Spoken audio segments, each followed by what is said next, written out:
Welcome to SF Commercial Property Conversations with Bruce Bean, where Bay Area investments meet expert insights. Get ready to unlock the strategies of commercial real estate success. So today we have Bess McCarty with us, and she was raised in Kansas on a farm. And now she's living in San Diego and has moved around a little bit in between. But she is a life coach, and I'm very interested to find out what she can do for us as real estate professionals in the vicinity of trying to do better and know how to do that with our lives. So Bess, it's great to have you. If you don't mind just kind of going through a little history of how you got to San Diego and what you're doing now, that would be great. Well, I always loved San Diego. I visited as a child, visited my aunt here in San Diego and just fell in love with the weather and the palm trees, kid from Kansas, the ocean and all that. So I ended up moving here. And I'm staying here because I had a son who now has a family. So I'm a grandma. And I love the weather and the people. And it's very open consciousness here. And that's where I found Body Mind College that changed my life when I went to school there over 30 years ago here in San Diego. So, and you taught there for 15 years, right? Yeah, after I graduated, I ended up being a head teacher there for 15 years. Wow.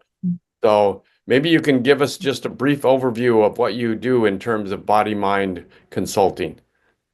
Well, the reason I fell in love with it is because I learned that it can be kind of like a waking dream symbol. Parts of our bodies correlate with different psychological parts of us too. And so when there's something going on in our life or in our body, we can take a look and say, well, the shoulders hurting, could be the burdens that I'm carrying. Am I feeling burdened?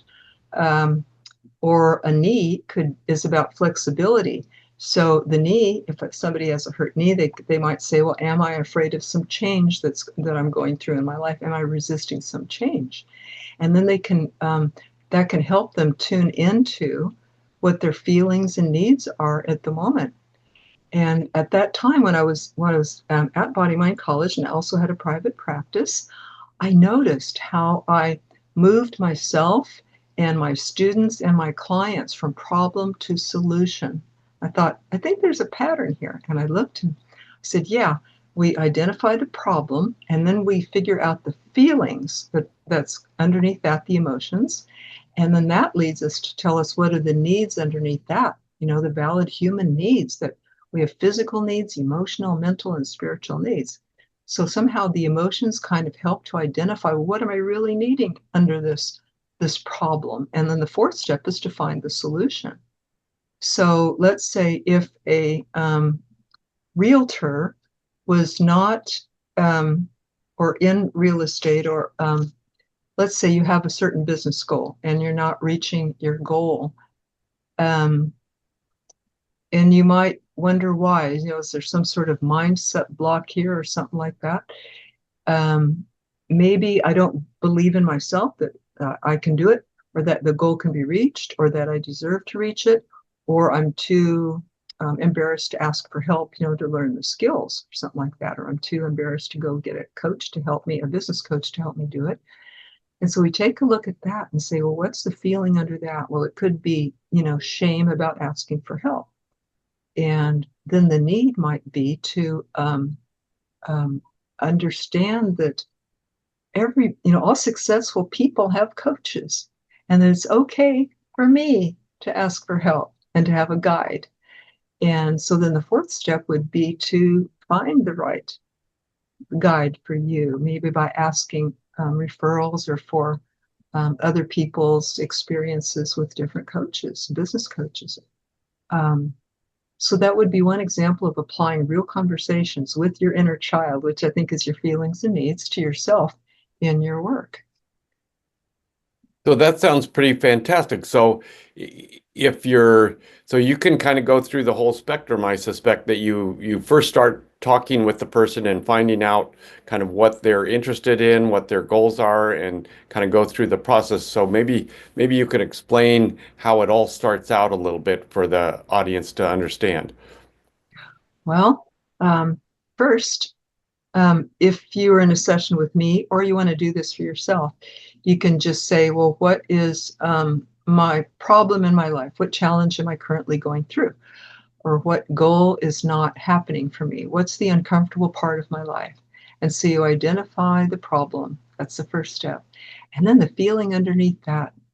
And a lot of us have not been educated in our feelings. So I actually have a chart that I give to people that has a list of feelings. They might be mad, glad, sad, scared. When there's a problem, there's always an uncomfortable feeling, not the glad, but the mad or sad or scared. And so if there's a fear about something, like a fear of doing sales, a fear that I might be rejected, and then we look and say, okay, now a fear of rejection, or people saying no or judging you or being, getting out there and risking a no. What is the need underneath that? The need could be self-validation, to know that I am a worthwhile person, even if somebody doesn't buy my package or my idea, that I'm still a worthwhile person, and that it was okay for me to ask. I wasn't getting in their space or anything. And there's a way to ask in a respectful way. But let's say it's about self-esteem. I'm not worthy of this, or I'm too scared of rejection. So the need might be self-validation and shored up self-esteem to recognize one's value. And how to meet that need could be to look in the mirror and say, I am valuable and worthwhile and lovable, even if someone says no to me. And say that every morning and evening. Right, right. So this can go through the full spectrum, it sounds like, of all sorts of different things that people are going through, whether it's in their personal life or in their business life, and kind of figure out what the symptom is. Now, it sounds like you also relate the need and the emotion to some parts of the body, so that there's a connection to the two. Yeah. One time I had my offices in a chiropractor's office, because we'd work back and forth with people, and I also did massage. And one time I was getting so many referrals to him, I felt like I was a little overburdened, and I didn't realize it. I didn't realize I was feeling that way until I realized my shoulder kept hurting. And oh, yeah, I think it was my right shoulder kept hurting. And I didn't know why, but I had this pain for a few days until I finally just took a little break and I said, shoulder, what are you saying to me? And it said, I want help. I'm working too much. And I said, okay, shoulder, as soon as I get back home, I'm going to see how I can delegate some of this work. Within minutes, my shoulder was fine after hurting for days. Wow. Wow. That's one example of body mind. Okay, let's use one. Let's see where we go. So I broke my left ankle December 15th. Is there anything you might say about that particular situation? What do ankles represent? Ankles represent the flexibility and the ability to travel over any ground. Even if it's unsteady or unlevel, the ankle can balance that and flex with it and flow with it. So our ankles are about that flexibility over moving forward. And the left side is our feminine side, or the side that meets our needs. The right side meets other people's needs. It's the male side, and the left side relates to our feminine, or receiving or meeting our needs. So then I would wonder, was that a true story, Bruce? An actual Yes, story? yeah, Okay. yeah, December 15th, yeah. Okay, so then I would ask you, is there some area where your need in your life or your work or anything, that your needs are not being met? Oh, cool. Yeah. So the ankle, what's the foot represent? Maybe we can go through the body real quickly here, Uh-huh. out of interest. That's identity. That's where it connects to the ground and says where I am and who I am. So the foot would be identity, and also that balance with the foot and the ankle, because there's a whole lot of bones in the feet and the ankle, just like our wrists and our hands, a whole lot of little bones in there that allow us to do that, and allow the ankle to flow and flex. So the foot is identity, the ankle is flexibility, the knee you said earlier was I'll go up to the low leg too. The low leg okay. is about moving forward. The knee is about adjusting and flexibility. The knee allows us to, be real flexible. The upper leg, the thigh is capability. The pelvis is security. Oh, interesting. Okay. Down from birth. The heart is our emotions, our ability to connect with other people through identifying our emotions. Shoulders are the burdens that we carry. The arms are, doing the work. The fingers and the toes are the details. Forearms are making mistakes. Upper arm is a capability, just like the upper thigh. Neck is the ability to see different viewpoints, because, we have a flexible 360-degree viewpoint, or am I locked in and blindsided? And also decision making. It has to integrate between the head and the heart, between our head and our feelings. So the neck is about that, but it's also about expression of the heart. The heart, when it feels something, and do I feel comfortable speaking it and letting it come out? Or, am I not able to swallow that thing? Oh, interesting. Yeah. So for every, so do you end up treating the physical part of the body? You said you were working with a chiropractor, but do you end up working with the actual physical body? Oh, yeah.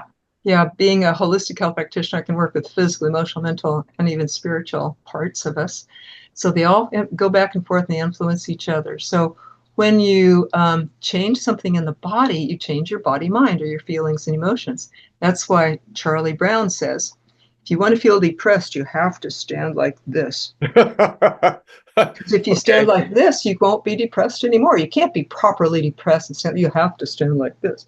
So he knew that changing your body can change your mind and emotions. But likewise, the other way, like the person who was afraid of an upcoming change in her life and went to their therapist with a knee problem, they uncovered her fear, they handled her fear, it was gone. She walked out of the office fine. So you can work both ways, from the inner or from the outer, influencing each other. So do you do like massage therapy? Say if you have a knee problem or something, what happens there? We take a look at the cause, and the physical therapy could be stretching, strengthening, heat, or other heat or cold or other things. It could be the answer could be, surgery might be needed, but many times you work on the emotions and the beliefs, and the ailment is the ailment goes away. One lady said, I have had like 4 illnesses all my life, but when I did inner child work, they all went away. Wow. Wow. So sometimes actually, you obviously, it sounds like you believe in the regular sort of medical system When for, needed. yeah, yeah. So it's not like you're trying to avoid that side of the equation, but you're just sort of adding a different layer to what these different accidents and illnesses are all about. Yeah, why not check there first before you go through surgery? It sounds right to me. Sounds like a much easier approach. So that's fantastic. So what would you say that if a person is listening to this and they think, oh, I would love to talk to Bess, how would they best get a hold of you? I'm glad to give out my phone number, 512 Oh, that's fantastic. So I think all of us have little tweaks that we could go through in terms of trying to improve our health, improve our goals, and all those different things. It sounds like you have a very interesting key to trying to get there. Yes, I love to help people overcome obstacles. Lately, I've been focusing on helping entrepreneurs get customers and clients, because I just prepared a special course for them to do this. And they could access that, a free part of that, at my website, bessmccarty.com/5 clients, the numeral 5 clients. And they're welcome to get that. Our complimentary coaching session they'll find on there. A lot of good stuff for them. So that's interesting. Give us a little preview because I'm sure particularly younger agents, younger real estate folks are always looking for new customers. They're doing cold calling. So how might they best break through and find these customers? Well, I do have a really, really cool favorite marketing method that I put into that. But most of the keys are mindset because 80% of success is mindset. So these are the 30 keys that I noted or spiritually downloaded when I went from a 5-month spell, even though I've been working with clients for over 30 years. Recently I had a five-month dry spell where I had no new clients. So I found these 30 keys, I worked on them, including Guiding Coach, and I leaped into an $11,000 a month breakthrough. Wow. Wow. So So that I'm going to go look at this for sure. Yeah. they work for me, they work for my clients. They're spiritual keys, including a spiritual invitation to your clients and identifying your ideal clients. So I think people will really like these 30 keys, and they can call me for more help if they want more help. But it's just sometimes a subtle mind shift can leap you into unblocking that dam of the the flow that wants to come to you. Exactly. Exactly. I mean, we could all benefit from that, I'm sure. So I'm going to go look at that. Well, Bess, it has been really, really great to have you on today, and I look forward to having another session with you down the road here. Thank you, Bruce. I've loved this time with you and known But, you for a long time, and I'm glad to be here. well, thank you so much. It's so great to see you, and we will talk again very soon. So, Thank you. That's a wrap on today's journey through the SF commercial real estate scene. Ready to share your story? Visit sfcommercialconversations.com/guest. Your insights could lead the next conversation.